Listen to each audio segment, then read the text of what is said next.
Alright, welcome back to San Joaquin Audits. Today's video is one you are not going to want to miss. Before we get started in the video, be sure to hit the thumbs up and subscribe and click the bell so you don't miss out on future videos. 661. That's how many pages were released from the Clark County Court in the case against Jamey Noel. And we now know exactly what they found when police raided his home and businesses.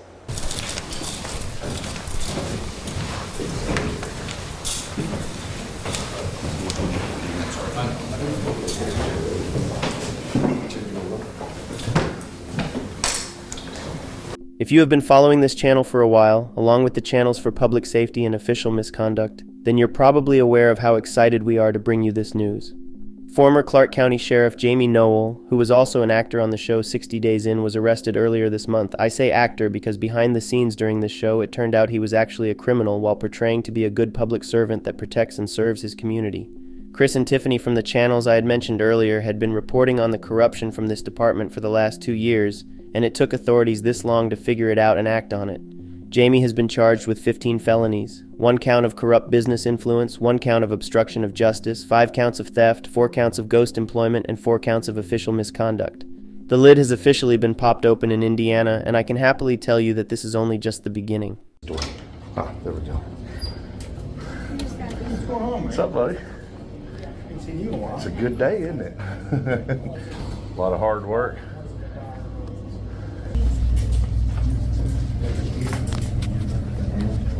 Oh my God.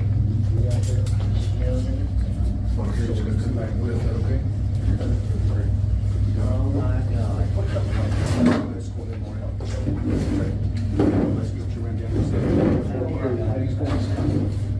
That's right, y'all. Jamey Noel just went to the jail. Finally. What do you think, service? Or do you think it's crime? I'm just going to tell jurors in Clark County will decide. What about you, Larry? Personally, do you think he's guilty? Huh? Oh, wait, you know he's guilty, don't you, Larry? My boy. Mr. Noel, Special Prosecutor Pearl has charged you with 15 counts of criminal conduct. Mr. Noel, the first 3 counts are level 5 felonies, which have a range of imprisonment from 1 year to 6 years, with the advisory sentence being 3 years and up to a $10,000 fine. Counts 4 through 15 are all level 6 felonies, which have a range of imprisonment of no time in jail if treated as a misdemeanor to 2.5 years at the Indiana Department of Corrections, with the advisory sentence being 1 year and up to a $10,000 fine. Do you understand what you've been charged with? Yes, Your Honor. Do you understand the potential penalties? Yes, Your Honor. Okay. Now, by agreement of the parties, I'm going to enter a preliminary plea of not guilty for you and set this matter for a pretrial conference date on January the 8th at 1 p.m. At that time, we will also select an omnibus date. There will be a jury trial set for May the 6th, 2024, starting at 9 a.m. Do you have any questions? We have none, Your Honor. Thank you. All right, now, the next issue is the state of Indiana asked that you be held without bond, at least till the initial hearing. So I now want to take up the issue of bond. The defendant, as the court just read, is subject to 15 counts, 15 felonies, 3 of which are level 5 felonies, 12 of which are level 6 felonies. The state believes the gravity and the nature of the offense is significant here and would ask the court to consider those in determining his bail today. The state would also cite a couple of things as risk of non-appearance. The defendant has a home in the state of Florida. Does the state have any evidence that he's going to flee or run to the state of Florida? No evidence of that, Your Honor, but I do believe it's important for the court to at least consider that there is a home there. The state would also point out that the defendant owns his own plane and has access to a plane that certainly allows him to come and go outside the state of Indiana at his leisure. The state would also point out that the defense has filed a brief on the defendant's bond or recognizance conditions And outlined in that brief, it does specifically say, in fact, he voluntarily availed himself of the court when he became aware that the Indiana State Police had potentially secured a warrant for his arrest. He traveled with his attorney, Larry O. Wilder, to the courthouse and waited in the Circuit Court 1 for multiple hours, presenting himself voluntarily at the lobby of the Clark County Jail. The state doesn't dispute that, Your Honor, but I think that only tells a snapshot of the story that happened yesterday, because I agree with part of it. The state police were waiting for a warrant to drop after the charges were filed yesterday, and in fact made contact with him in an attempt to basically locate him. They followed him for a period of time. Flee might be a strong term, but he certainly went to the state of Kentucky and attempted to elude them for a significant period of time, ultimately parking his vehicle on the street in Louisville, getting into a car with his attorney in Kentucky. So I think that adds a little bit of a difference and a different flavor than what the defense posed, that he's basically sitting in the courtroom here waiting and then turning himself into the lobby, because earlier in the day, he's running from the Indiana State Police, bouncing around in a truck in Indiana and then to the state of Kentucky. So I think the state should consider that as well in determining his bail. Further, the state would ask the court to consider, if and when the defendant posts bond, that he be placed on some sort of monitoring device, whether that be a bracelet of some sort of in-home incarceration, work privileges, or something of that nature. And if the court is maybe not inclined to do that, then a day reporting of some sort to the probation department or court services here in Clark County, or court services in a neighboring county because of the connections the defendant has here in Clark County. And lastly, Your Honor, the state would ask the defendant to turn over all of his weapons to the Indiana State Police so that they may be kept. As subsection B points out, defendant could pose a risk to the physical safety of another person or the community. The state is aware that pursuant to the search warrant that was executed in August of this year on at least one of his properties, there were a multitude of weapons that were there. The state did not seize those weapons, as there was not a warrant for those and he was not illegally possessing those that the state is aware of. But in factoring bond, and once he does post bond, those weapons the state believes ought to be turned over to the Indiana State Police for safekeeping as well. All that being said, Your Honor, the state would ask for a bond in the amount of $25,000 to $30,000 posted by cash by the defendant. The state believes that is reasonable under these circumstances, and again asking the court to review the factors set forth in Indiana Code along with the IRAS and those that the state just laid out for the court today. Thank you, Judge. The state rests, and there's no argument. I suspect they'll want some rebuttal, but for the time being, Mr. Certainly, Judge. Your turn. So first, Judge, we all know that bond issues require evidence, and as we know, what lawyers say is not evidence. I've seen no evidence. We call Chris Tinman to the stand, Judge.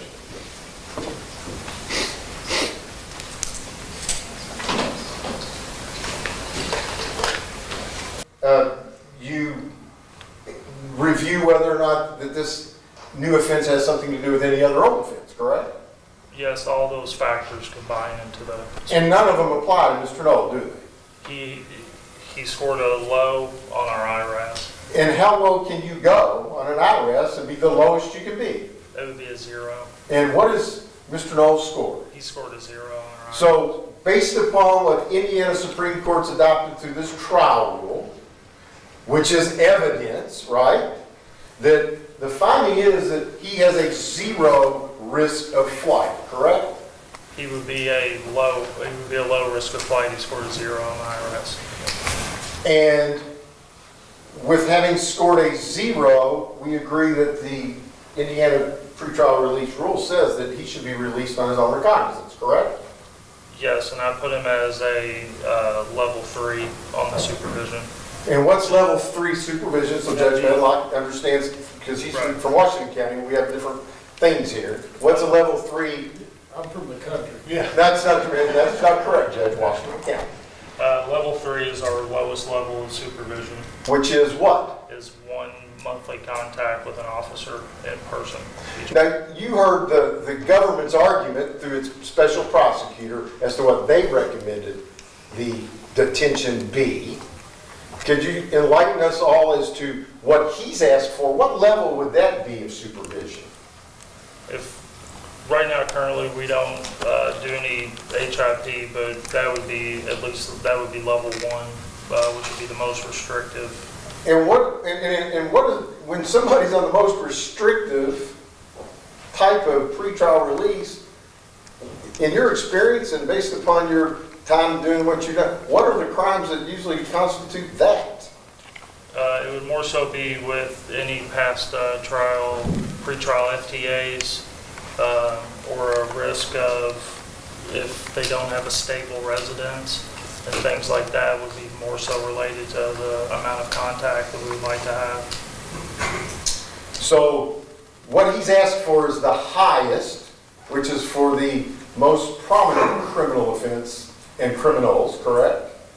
And what he grades is the lowest, which is 0. Yeah, he's And that's the evidence, he's right? scored low, yes. And that's the evidence.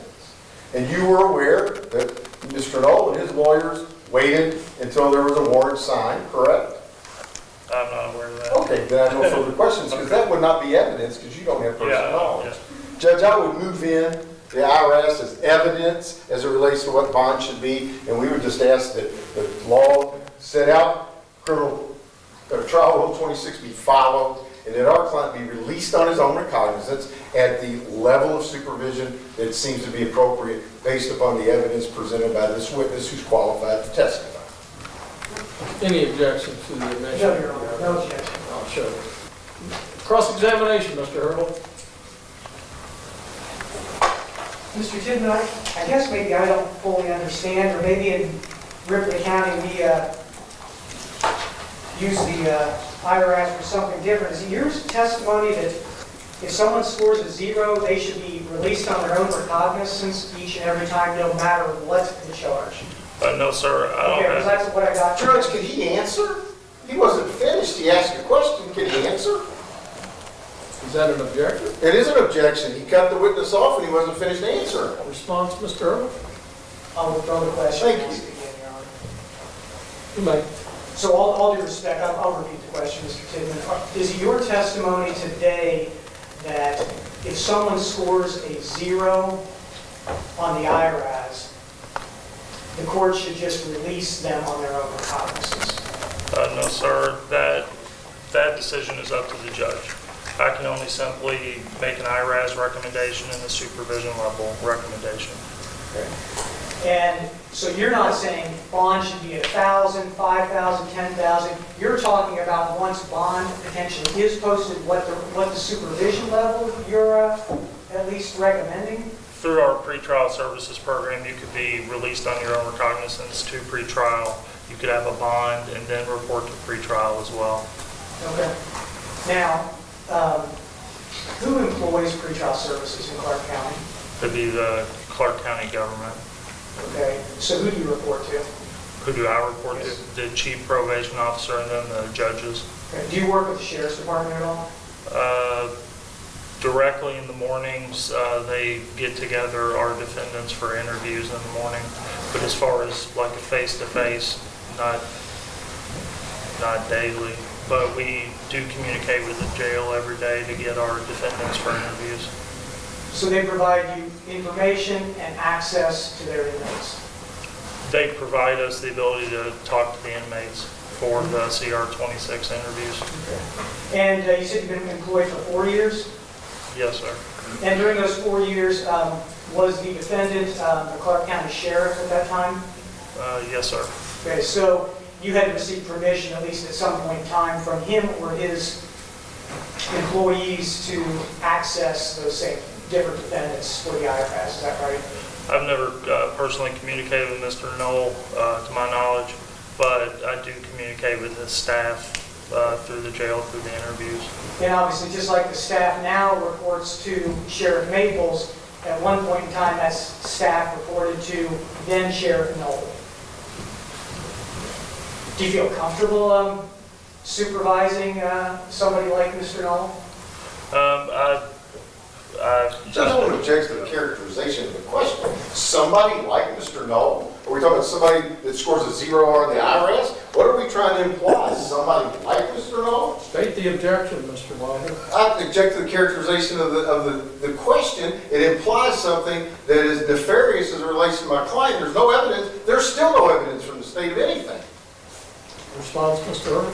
Your Honor, it was no attempt to be nefarious. It was an attempt basically to ask him if he felt comfortable supervising the ex-sheriff in Clark County. Overruled, you may answer. Thank you, Judge.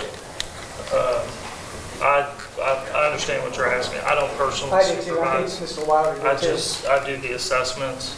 So in terms of me personally supervising him, I wouldn't be in that role. But I understand what you're asking, and I wouldn't really have an opinion on that one way or another. If I was asked to do something, that's what I'm asked to do. So that might be a question for one of your superiors, the chief probation officer, or someone else, how they would feel about supervising someone like Jamey Noel. That would be a question for the chief probation officer on how they would like to handle a former employee of the Clark County government branch being supervised. Above your pay grade. Yeah, if you want to phrase it like that. All right. Have you always been in pretrial services here? Yes, sir. You live in Clark County? Yes, sir. Was any of this a surprise to you? Judge, I'll object. Relevance. Thank you, Judge. I don't believe I have any other questions at this time. Just one, Judge. Was there anything that Mr. Hurdle asked you that caused those findings on that piece of paper to change? No, sir. What I put on the paper is what he scored. Thank you. No question. The court has a question. Yes, sir. How do I, besides this one, how do you pronounce your last name? Tiffany. Tiffany? Yep. Mr. Tiffany, how many times have you done a pretrial assessment on a past public official and a current public figure that has an airplane and that allegedly has a lot of other people's money and government taxpayer money? This would be a unique situation. Be a unique situation.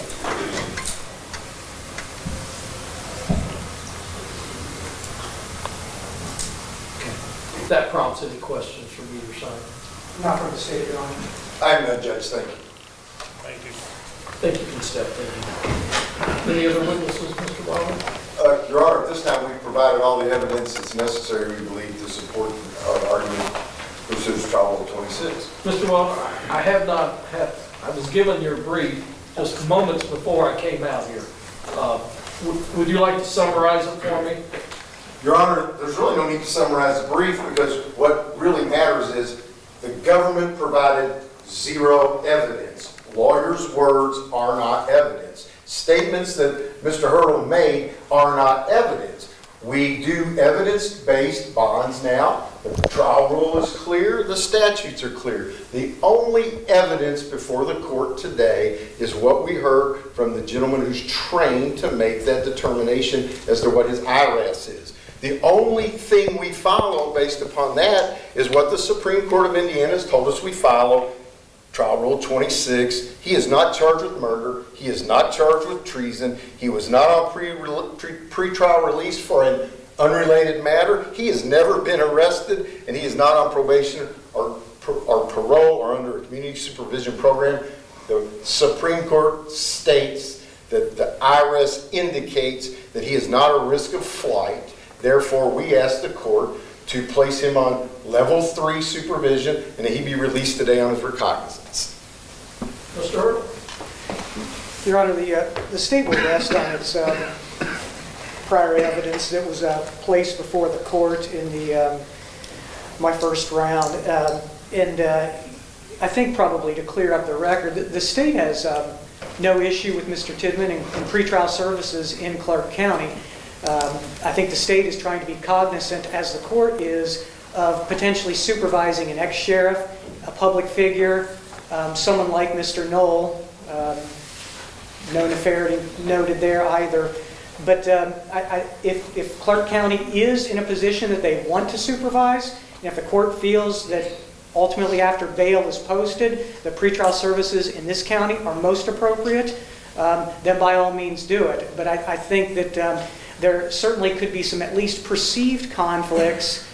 Hence, that's why the Indiana State Police is investigating this. Hence why there's a special prosecutor involved. Hence why there's a special judge involved, because Clark County has removed itself from that equation. So that's the only intent that the state was doing that. Nothing personal or untoward with Mr. Tidman.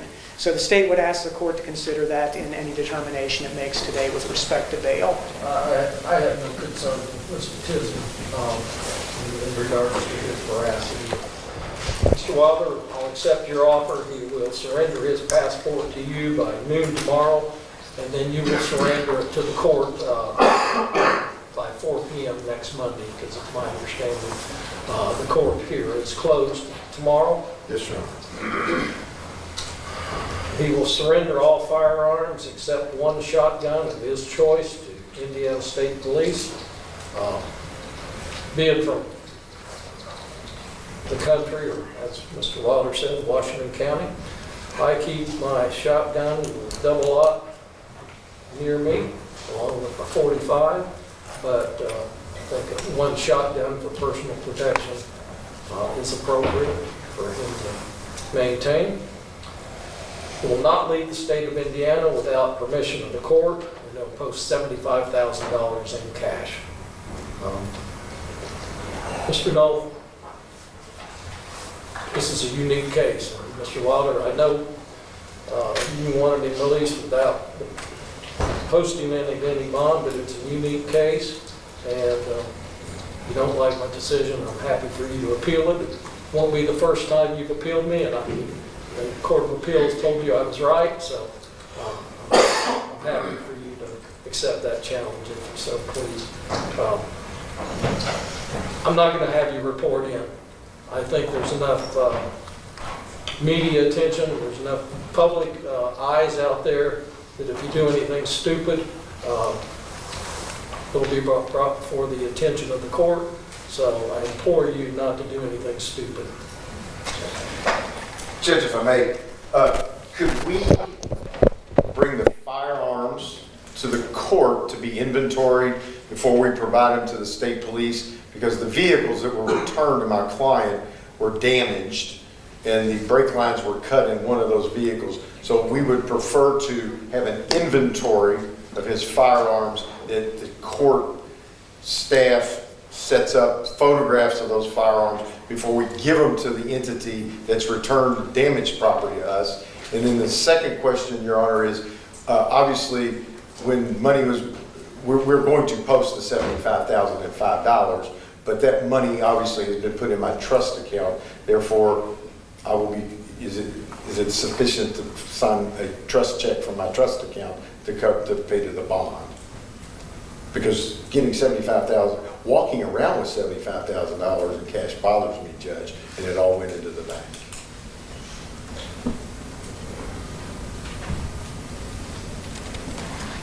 I'm not sure what I don't have any concerns with your trust check, Mr. Wilder. I don't know what the policy is for the clerk.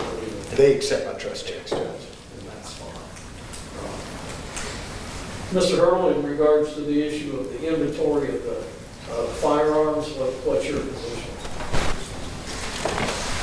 Your Honor, the state is prepared to accept those either from the court to the state police or directly to the state police. I believe that either one is appropriate. If it's going to assure him some peace of mind that something's not going to be damaged, the state probably would contend that there was nothing returned to him damaged, but that's for another day, Your Honor. I understand. Mr. Wilder, I don't know that the court has the ability to inventory the firearms. I don't even know how many firearms he has.